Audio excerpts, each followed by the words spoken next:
Hi, I have recently started to build a weather app in SAP AppGyver, and one function is that you can search for a city and then the current temperature is displayed.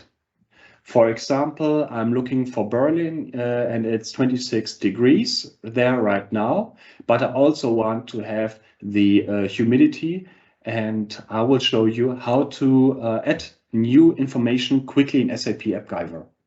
I drag and drop a new text field into the app and place it below the temperature. Now I change the content in the components so that a formula is displayed instead of a text. Here I only have to find the sources for the humidity, add a percentage sign and write humidity in front of it. Now I will test again with Berlin. If you're wondering where the data comes from and how to create something like this, you are welcome to take part in the Appathon on 27th of October. The link is attached. My colleague Mark Sintel and I will presenting SAP AppGyver and build an app with you. See you there.